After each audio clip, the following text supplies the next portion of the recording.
ಕಲ್ಲುಕ್ವಾರಿ ದುರಂತ 7 ಮಂದಿಯನ್ನ ಬಲಿ ಪಡೆದಂತಹ ಸ್ಟೋರಿ ಇದು.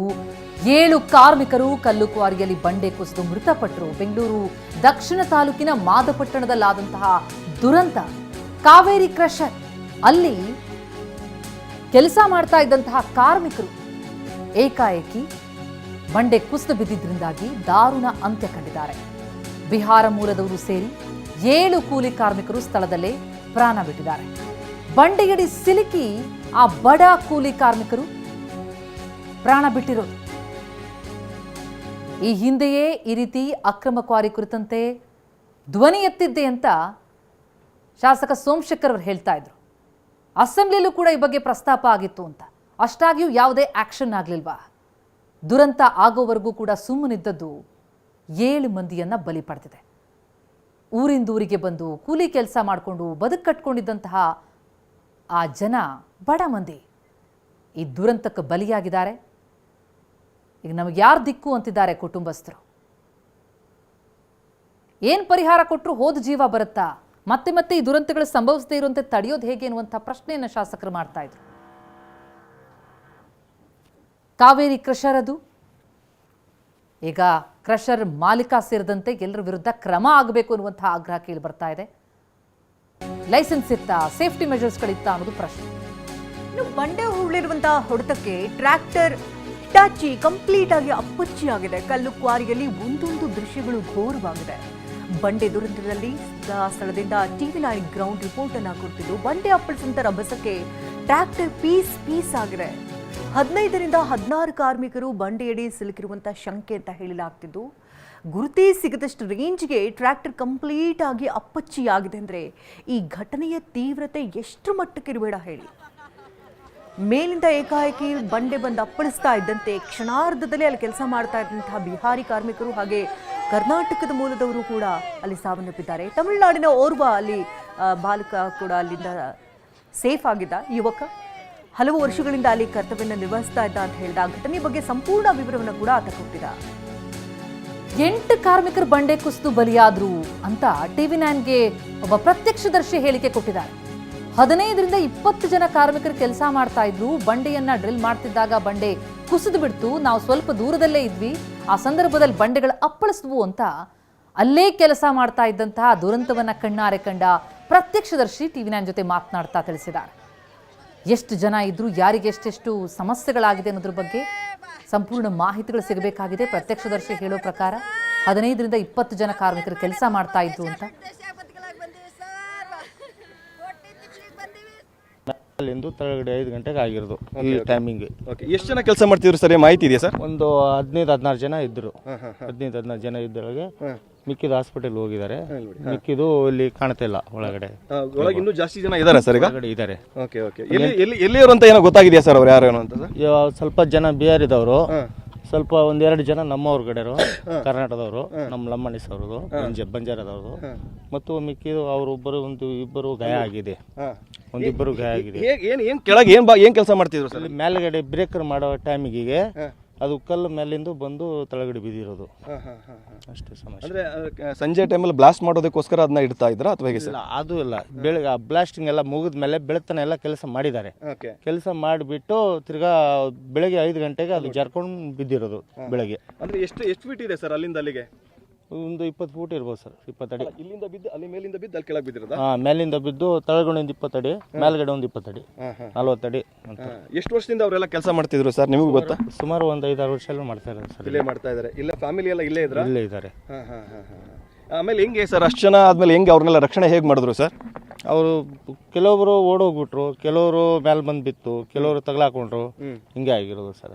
ಅಂದ್ರೆ ಅಷ್ಟು ಮೇಲ್ಭಾಗದಲ್ಲಿ ಬಂಡೆ ಐತೆ, ಅದು ಬೀಳುತ್ತಂತ ಏನೋ ಗೊತ್ತಾಗಿತ್ತ ಅಥವಾ ಹೇಗೆ ಸರ್? ಅದು ಗೊತ್ತಾಗಿಲ್ಲ, ಯಾಕಂದ್ರೆ ಅದು ಸಂಪಲ್ಲಿ ಕಾಣುತ್ತೆ ನೋಡಿ ಸರ್, ಅದು ಗೊತ್ತಾಗಿಲ್ಲ. ಬ್ರೇಕರ್ ಮಾಡೋ ಟೈಮಿಗೆ ಅದು ತಾನಾಗಿ ಬಿದ್ದಿರೋದು, ಗೊತ್ತಾಗಿಲ್ಲ ಸರ್. ಅಂದ್ರೆ ನೀವು ಇದ್ರ ಸ್ಪಾಟಲ್ಲಿ ಏನೋ ಹೆಂಗೆ ಸರ್? ನಾವು ಬೆಳಗ್ಗೆ ಜಾಬಲ್ಲಿ ಇಲ್ಲೇ ಇದ್ದಿದ್ದು ಸರ್.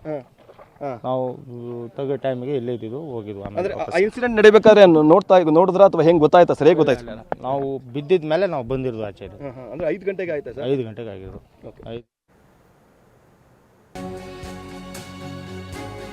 ಬೆಳ್ಳಂಬೆಳಿಗ್ಗೆ ಕೆಲಸ ಮಾಡ್ತಿದ್ದಾಗಲೇ ಆ ಬಂಡೆ ಉರುಳಿ ಬಿದ್ದಿತ್ತು. 7 ಕಾರ್ಮಿಕರು ಬಲಿಯಾಗಿದ್ದರೆ 5 ಕಾರ್ಮಿಕರ ಸ್ಥಿತಿ ಗಂಭೀರ ಆಗಿದೆ. ಕಲ್ಲು ಕ್ವಾರಿಯಲ್ಲಿ ಕೆಲಸ ಮಾಡ್ತಿದ್ದಾಗ ಸಂಭವಿಸಿದಂತಹ ಘನಘೋರ ದುರಂತ ಇದು. ಈಗಾಗಲೇ ಗಾಯಾಳು ಕಾರ್ಮಿಕರನ್ನ RR ಆಸ್ಪತ್ರೆಗೆ ದಾಖಲಿಸಿ ಚಿಕಿತ್ಸೆ ನೀಡಲಾಗ್ತಾ ಇದೆ.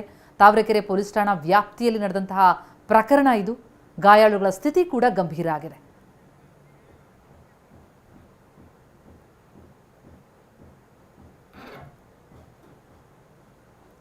ನಮ್ಮ ಪ್ರತಿನಿಧಿ ಶಿವಪ್ರಸಾದ್ ಮತ್ತು ಪ್ರಶಾಂತ್ ಈಗ ನಮ್ಮ ಜೊತೆ ನೇರ ಸಂಪರ್ಕದಲ್ಲಿದ್ದಾರೆ. ಮೊದಲಿಗೆ ಆ ದುರಂತ ನಡೆದಂತಹ ಸ್ಥಳದ ಚಿತ್ರಣ ಪಡೆಯೋಣ ಪ್ರಶಾಂತ್. ಪ್ರಶಾಂತ್, ತಾವು ಬೆಳಗಿನಿಂದಲೂ ಕೂಡ ವರದಿ ಮಾಡ್ತಾ ಇದ್ದೀರಿ. ಆ ದುರಂತದ ಸ್ಥಳ ನೋಡಿದ್ರೆ, ಅಲ್ಲಿ ಕುಟುಂಬಸ್ಥರ ರೋದನೆ ನೋಡಿದ್ರೆ ನಿಜಕ್ಕೂ ಕರುಳು ಚುರುಕನ್ನತ್ತೆ. ದುರಂತದ ಬಗ್ಗೆ ಸದ್ಯಕ್ಕೆ ಸಿಗ್ತಾ ಇರುವಂತಹ ಅಪ್ಡೇಟ್ಸ್ ಏನೇನು? ಒಟ್ಟು ಎಷ್ಟು ಜನ ಇದ್ರಂತೆ? 7 ಜನ ಅಂತಿದ್ದಾರೆ. ಸೋಮಶೇಖರ್ ಅವರು 8 ಮಂದಿ ಮೃತಪಟ್ಟಿರಬಹುದು ಅನ್ನುವಂತಹ ಅಂದಾಜನ್ನ ಹೇಳ್ತಾ ಇದ್ರು. ಗಾಯಾಳುಗಳ ಪರಿಸ್ಥಿತಿ ಹೇಗಿದೆ ಅನ್ನೋದು ಕೂಡ ಒಂದು ಪ್ರಶ್ನೆಯಾಗುತ್ತೆ. ಸದ್ಯಕ್ಕೆ ಆ ದುರಂತ ನಡೆದಂತಹ ಜಾಗ, ಆ ಮಾಲೀಕರೇನಾದ್ರು ಬಂದಿದ್ದಾರಾ, ಏನ್ ಕತೆ ಅಂತ? ಪ್ರತಿಮಾ, ಬೆಂಗಳೂರು ಹೊರವಲಯದ ಬೆಂಗಳೂರು ದಕ್ಷಿಣ ತಾಲೂಕಿನ ಮಾದಾಪಟ್ಟಣ ಅಂತ ಈ ಒಂದು ಗ್ರಾಮದ ಬಳಿ ಇರುವಂಥ ಕಾವೇರಿ ಕ್ರಷರ್ನಲ್ಲಿ ಬೆಳಗಿನ ಸಮಯದಲ್ಲಿ ಕೆಲಸವನ್ನ ಮಾಡ್ತಿದ್ದಂಥ ಸುಮಾರು 20 ಕಾರ್ಮಿಕರಲ್ಲಿ ಜಲ್ಲಿ ಕ್ವಾರೆ ಮೇಲ್ಭಾಗದಲ್ಲಿದ್ದಂಥ ಬೃಹದಾಕಾರ ಅಂತ ಬಂಡೆ ಬಿದ್ದಂಥ ಪರಿಣಾಮ ಸದ್ಯದ ಮಟ್ಟಿಗೆ 7 ಕಾರ್ಮಿಕರು ಸಾವನ್ನಪ್ಪಿರುವಂಥ ಮಾಹಿತಿ ಸಿಕ್ಕಿದೆ.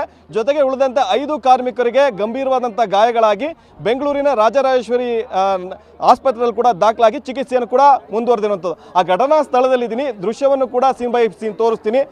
ನೋಡ್ಬೋದು, ಮೇಲ್ಭಾಗದಲ್ಲಿ ಏನು ಕಾಣಿಸ್ತಾ ಇದೆ, ಆ ಮೇಲ್ಭಾಗದಿಂದಲೇ ಬೃಹದಾಕಾರವಾದಂಥ ಬಂಡೆ ಬಿದ್ದಿರುವಂಥದ್ದು ಈ ಒಂದು ಜಲ್ಲಿ ಕ್ರಷರ್ನಲ್ಲಿ. ಪ್ರಮುಖವಾಗಿ ಮೇಲ್ಭಾಗದಲ್ಲಿದ್ದಂಥ ಬಂಡೆ, ಪಕ್ಕದಲ್ಲಿರುವಂಥದ್ದು ಬೇರೊಬ್ಬರ ಕ್ರಷರ್ ಅಂದರೆ ಬಸವೇಶ್ವರ ಕ್ರಷರ್ ಅಂತ, ಅದರ ಒಂದು ಕ್ರಷರ್. ಅದರ ಪಕ್ಕದ ಭಾಗದಲ್ಲಿರುವಂಥದ್ದು ಇದು ಕಾವೇರಿ ಕ್ರಷರ್. ಕಾವೇರಿ ಕ್ರಷರ್ನಲ್ಲಿ ಬೆಳಗಿನ ಸುಮಾರದಲ್ಲಿ 20 ಕಾರ್ಮಿಕರು ಕೆಲಸವನ್ನು ಮಾಡ್ತಾ ಇದ್ರು. ಅಂದರೆ ಇಲ್ಲಿ ಬಂಡೆಗಳನ್ನು ಸ್ಫೋಟ ಮಾಡೋ ನಿಟ್ಟಿನಲ್ಲಿ ಕಂಪ್ರೆಷನ್ ಮಿಷಿನ್ಗಳ ಮೂಲಕ ಆ ಒಂದು ಕುಳಿ ಅಂತಾರೆ, ಕುಳಿ ತೆಗಿತಾ ಇದ್ರು. ಆ ಗುಂಡಿಗಳನ್ನು ಮಾಡಿದ ನಂತರದಲ್ಲಿ ಅಲ್ಲಿ ಕೆಲವೊಂದಿಷ್ಟು ಸ್ಫೋಟಕಗಳನ್ನು ಇಟ್ಟು ಆ ನಂತರದಲ್ಲಿ ಇಲ್ಲಿರುವಂಥ ಬಂಡೆಗಳನ್ನು ಸ್ಫೋಟ ಮಾಡ್ತಾರೆ. ಈ ಕೆಲಸವನ್ನು ಬೆಳಗ್ಗೆ 6 ಗಂಟೆಯಿಂದಲೂ ಕೂಡ ಆರಂಭಿಸಿದ್ರು. 6 ಗಂಟೆ ಸುಮಾರಿಗೆ ನಡೀತಿದ್ದಂಥ ಸಂದರ್ಭದಲ್ಲಿ ಏಕಾಏಕಿಯಾಗಿ ಬೃಹದಾಕಾರವಾದಂಥ ಬಂಡೆ ಬಿದ್ದಿದೆ. 7 ಕಾರ್ಮಿಕರು ಸ್ಥಳದಲ್ಲೇ ಸಾವನ್ನಪ್ಪಿದ್ದಾರೆ. ಕೆಲವೊಂದಿಷ್ಟು ಜನ ಅದೃಷ್ಟವಶಾತ್ ಪ್ರಾಣಾಪಾಯದಿಂದ ಪಾರಾಗಿದ್ದಾರೆ. ಆ ಬಂಡೆ ಬೀಳ್ತಿದ್ದಂತನೇ ಅಲ್ಲಿಂದ ಓಡ್ ಬಂದಿದ್ದಾರೆ. ಉಳಿದಂಥ 5 ಕಾರ್ಮಿಕರು ಗಂಭೀರವಾಗಿ ಗಾಯಗೊಂಡಿದ್ದಾರೆ. ಜೊತೆಗೆ ಈಗಾಗಲೇ ಘಟನಾ ಸ್ಥಳಕ್ಕೆ ರಾಮನಗರ SP ಶ್ರೀನಿವಾಸ್ ಗೌಡರು ಕೂಡ ಬಂದಿದ್ದಾರೆ, ಸೋಕೋ ಟೀಮ್ ಬಂದಿದೆ, ಜೊತೆಗೆ ಅಗ್ನಿಶಾಮಕ ಸಿಬ್ಬಂದಿಗಳು ಕೂಡ ಬಂದಿರುವಂಥದ್ದು. ಒಂದು ಮೃತದೇಹವನ್ನು ಈಗಾಗಲೇ ತೆಗೆದು ಆಸ್ಪತ್ರೆಗೆ ರವಾನಿಸುವಂಥ ಕೆಲಸವನ್ನು ಮಾಡಿದ್ದಾರೆ. ಉಳಿದಂತೆ ಸದ್ಯದ ಮಟ್ಟಿಗೆ ಈಗ ಪೊಲೀಸರಿಗೆ ಸಿಕ್ಕಿರುವಂಥ ಮಾಹಿತಿ ಪ್ರಕಾರ 6 ಮೃತದೇಹಗಳು, ಇನ್ನು ಉಳಿದಂತೆ ಒಟ್ಟು 7 ಕಾರ್ಮಿಕರು ಸಾವನ್ನಪ್ಪಿದ್ದಾರೆ. ಅದರಲ್ಲಿ ಒಬ್ಬರ ಮೃತದೇಹ ತೆಗೆದಿದ್ದಾರೆ. ಇನ್ನು 6 ಕಾರ್ಮಿಕರ ಮೃತದೇಹಕ್ಕಾಗಿ ಕಾರ್ಯಾಚರಣೆ ಕೂಡ ಮುಂದುವರೆದಿರುವಂಥದ್ದು 2 JCBಗಳ ಮೂಲಕ. ಯಾಕಂದರೆ ಆ ಮೃತದೇಹಗಳ ಮೇಲೆ ಬಿದ್ದಿರುವಂತಹ ಕಲ್ಲುಗಳು ಬಹಳಷ್ಟು ಬೃಹದಾಕಾರವಾಗಿರುವಂಥದ್ದು, ದೊಡ್ಡದಾದಂಥ ಬಂಡೆ ಕಲ್ಲುಗಳು ಬಿದ್ದಿರುವಂಥ ಹಿನ್ನೆಲೆಯಲ್ಲಿ ಕಾರ್ಯಾಚರಣೆ ಕೂಡ ಸಾಕಷ್ಟು ನಿಧಾನಗತಿಯಲ್ಲಿ ಸಾಗ್ತಾ ಇದೆ. ಅದರ ಕೆಳಭಾಗದಲ್ಲಿ ಇನ್ನೂ 6 ಮೃತದೇಹಗಳಿದ್ದಾವೆ ಸದ್ಯದ ಮಟ್ಟಿಗೆ. ಆದರೆ ಇಲ್ಲಿನ ಸ್ಥಳೀಯರು ಹೇಳ್ತಿರುವಂಥ ಮಾಹಿತಿ ಪ್ರಕಾರ ಮತ್ತಷ್ಟು ಮೃತದೇಹಗಳು ಇರಬೇಕು ಅನ್ನೋಂಥದ್ದು ಕೂಡ ಸಂಶಯವನ್ನು ವ್ಯಕ್ತಪಡಿಸ್ತಾ ಇದ್ದಾರೆ.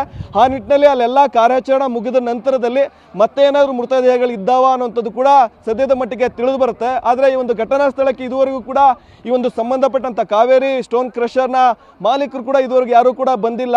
ಪಕ್ಕದಲ್ಲಿ ಅಂದರೆ ಇಲ್ಲೊಂದು ಬೌಂಡ್ರಿ ಮಾಡ್ಕೊಂಡಿದ್ದಾರೆ, ಆ ಬೌಂಡ್ರಿಗೆ ಮಾತ್ರ ಕಾವೇರಿ ಕ್ರಷರ್ ಬರುತ್ತೆ.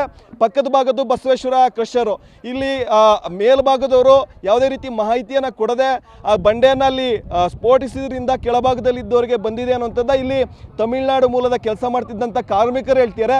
ಆದರೆ ಪೊಲೀಸರ ತನಿಖೆ ನಂತರವಷ್ಟೇ ಗೊತ್ತಾಗುವಂಥದ್ದು. ಆದರೆ ಬೆಳ್ಳಂಬೆಳಗ್ಗೆ ಒಬ್ಬೊಬ್ರದ್ದು ಕೂಡ ಒಂದೊಂದು ಇನ್ಸಿಡೆಂಟ್ ಇದೆ. ಕೆಲವೊಂದಿಷ್ಟು ಕಾರ್ಮಿಕರು ಮಧ್ಯಪ್ರದೇಶದಿಂದ ಬಂದಿದ್ದಾರೆ, ಬಿಹಾರದಿಂದ ಬಂದಿದ್ದಾರೆ. ನಮ್ಮ ಕರ್ನಾಟಕದ ಕಾರ್ಮಿಕರು ಕೂಡ ಕೆಲಸವನ್ನು ಮಾಡ್ತಾ ಇದ್ರು.